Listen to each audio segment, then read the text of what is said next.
법륜 스님의 행복. 왜 내 삶은 원하는 대로 되지 않을까?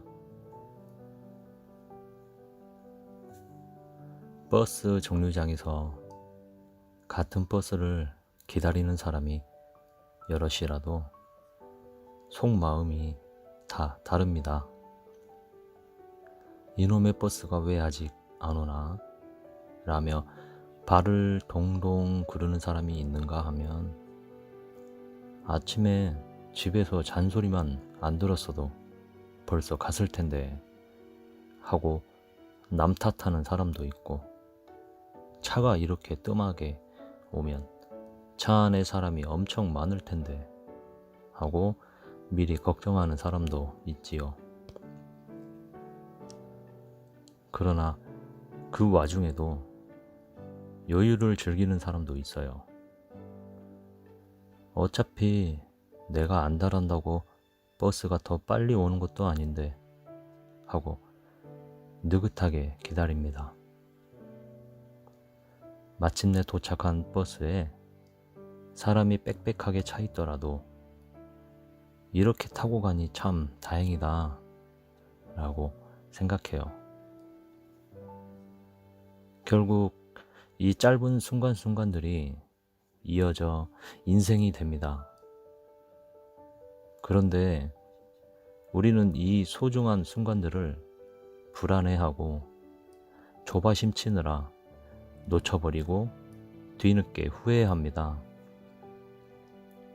조건이 나쁠 때는 좋아지기만 바라느라 눈이 멀고, 조건이 좋아지면 이제는 그 좋은 조건이 사라질까봐 전전긍긍합니다.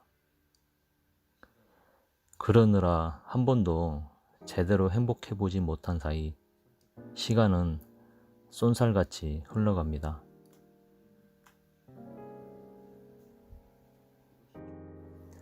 선택과 자기 모순. 우리는 누구나 그때그때 이것이 좋은 일이다 하는 것을 선택하고 삽니다. 그런데 살고 나서 결과를 보면 그때 좋은 일이 나중까지 꼭 좋은 일이 아니라는 것을 알게 됩니다. 예를 들어 행복하려고 결혼했는데 결혼 생활이 오히려 불행의 원인이 되고, 더 행복하려고 자식을 낳아 키웠는데 무자식이 상팔자라고 할 정도로 자식 때문에 괴로워합니다. 돈을 벌려고 사업을 시작했는데 벌기는커녕 빚만 떠안게 되는 일도 부지기수예요. 이렇듯 의도와 결과가 맞지 않아 후회하고 괴로워하는 일이 많습니다. 그러다 보면 이런 의문이 들기도 합니다. 내가 정말 중심을 잡고 잘 살고 있나? 그냥 세상에 휩쓸려서 여기까지 온 건 아닌가? 과연 우리는 각자 자기 삶의 주인으로 잘 살고 있는 걸까요?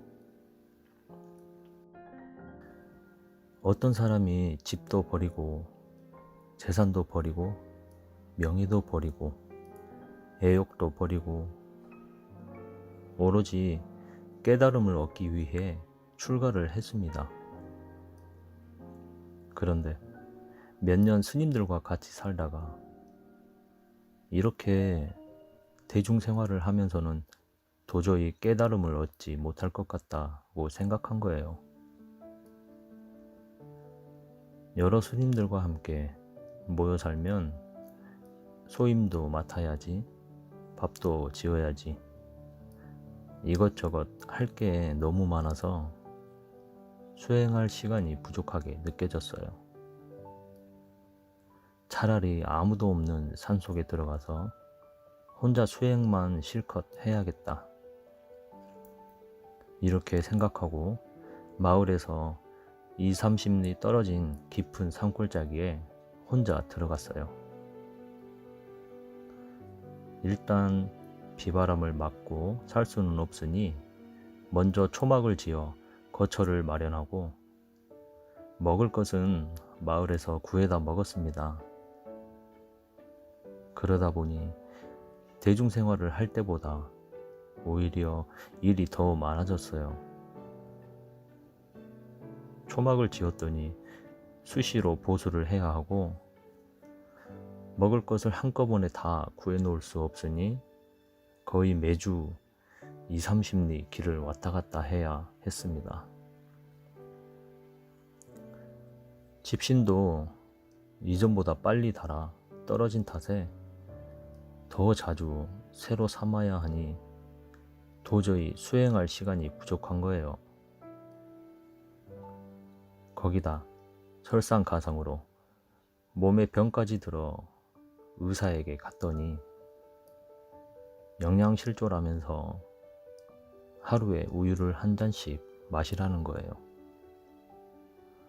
산골에 우유가 어디 있겠어요? 어쩔 수 없이 매일 마을에 내려가 우유 한 잔을 마시고 올라오게 되었습니다. 그러나 그것도 고역이라 또 다른 방법을 찾았어요. 아예 염소 몇 마리를 구해서 산으로 데리고 간 거예요. 염소젖을 직접 짜서 먹으니 마을까지 내려갔다 올라오는 수고는 덜게 됐는데 새로 할 일이 더 많이 생겼습니다. 염소를 풀어놓으면 도망가니까 메어놓고 옮겨 주어야지, 풀 먹여야지, 풀 먹이려면 풀을 베어다 쌓아 놔야지. 염소 때문에 우유는 먹게 되었지만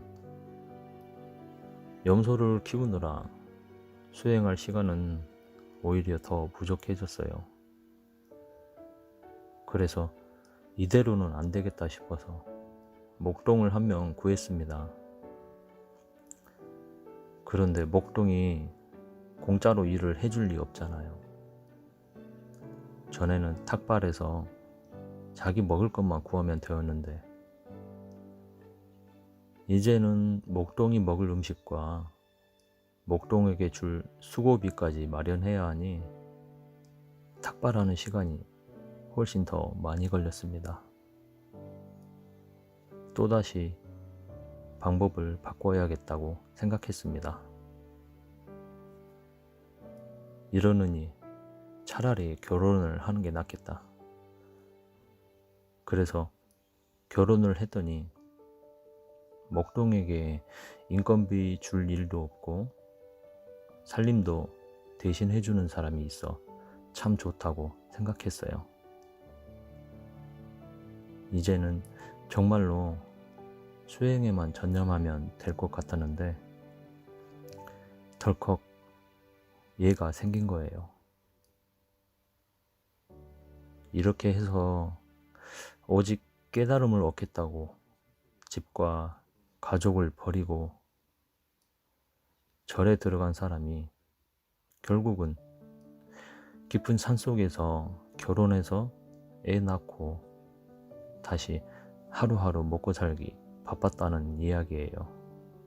이 수행자의 인생을 살펴보면 참으로 어리석다 싶을 겁니다. 그런데 대부분 지금 사는 모습이 딱 이 수준이에요. 순간순간 선택은 잘한다고 하지만 나중에 지나놓고 보면 그 순간의 편안함과 안락함에 빠져 본래의 목표와 의미를 잃어버린 것이지요. 사람이 결혼을 했으면 그 도리에 맞게 살아야 하고 스님이 수행자로 살겠다고 출가했으면 또 그 도리에 맞게 살아야 합니다. 이렇게 인생의 목표를 분명히 하고 살아야 괴로움이 적어요. 그런데 우리는 세상살이가 고달프면 나도 머리 깎고 출가하고 싶다 라고 말하고, 출가한 다음에는 수행하는 게 너무 힘들다 라며 오히려 세속의 삶을 부러워합니다. 우리가 살다 보면 인생의 목표를 분명히 하지 못해 본래 목적을 잃고 이 수행자와 같은 어리석음을 범할 때가 많습니다. 이럴 때는 길이 두 가지입니다. 하나는 처음에 세웠던 목표는 접어두고 현실에 맞춰 살면 돼요. 그렇게 살아도 아무 문제가 없습니다. 다른 하나는 목표에서 벗어났다는 것을 깨달은 순간 그 자리에서 바로 멈추고 본래 자리로 돌아와야 하는 겁니다. 우리는 습관적으로 돈만 있으면 행복할 것 같다, 결혼만 하면 행복해질 것이다 라고 합니다. 하지만 돈 벌어서 결혼을 해도 마냥 행복하지는 않습니다. 이번에는 아이만 하나 낳으면 하고 바라고, 막상 아이가 생기면 얘가 초등학교만 들어가면 하고 말해요. 그걸로 끝나지 않습니다. 아이가 초등학교에 다니면 얘가 중학교만 가면 하고 말하고, 아이가 중학교에 들어가면 또 얘가 대학에 갈 때까지만 하고 행복을 미뤄요. 그래서 아이가 대학에 합격하면 행복해지는가 하면 그렇지 않습니다. 취직만 하면, 결혼만 하면, 손자만 낳으면, 그 다음에는 또 손자만 다 크면 이라고 말해요. 평생 이렇게 행복의 조건만 바꿔가며 살다가 제대로 행복의 맛도 보지 못하고 죽는 게 우리 인생입니다. 부와 명예와 가족과 친구는 고통의 원인도 아니고 행복의 조건도 아닙니다. 우리가 어떤 때는 그것 때문에 행복하다고 했다가 또 어떤 때는 그것 때문에 괴롭다고 하는 거예요. 그렇게 양극단을 오락가락해서는 괴로움에서 결코 벗어날 수 없습니다. 만약 결혼해서 가정이 있다면 이런저런 고민하지 말고 이렇게 생각해 보세요. 아내나 남편 있겠다. 집 있겠다. 직장 있겠다. 천하에 부러운 게 없다. 내 인생이 최고다. 현재의 자기 삶을 긍정적으로 받아들이면 삶이 자유롭고 행복해집니다. 그래도 뭔가 이루고 싶은 목표가 있다면 무작정 앞만 보고 달리던 습관을 멈추어야 합니다. 자꾸 내일부터, 모레부터 하면서 미루지 말고 지금 여기에서 내가 행복해야 합니다. 인생에는 정답이 없습니다. 자기가 선택한 대로 사는 것 뿐입니다. 그런데 우리가 이럴까 저럴까 망설이는 것은 선택에 대한 책임을 지고 싶지 않기 때문입니다. 우리 삶은 어떤 것이 좋다, 나쁘다, 잘라 말할 수 없어요. 선택과 그것에 따른 책임이 있을 뿐입니다. 이때 자기 선택에 대한 책임을 진다는 것은 선택의 결과를 기꺼이 받아들인다는 것입니다. 이렇게 지은 인연의 과보를 기꺼이 받아들이면 어떤 일이 일어나도 괴로워하거나 원망할 일은 없습니다.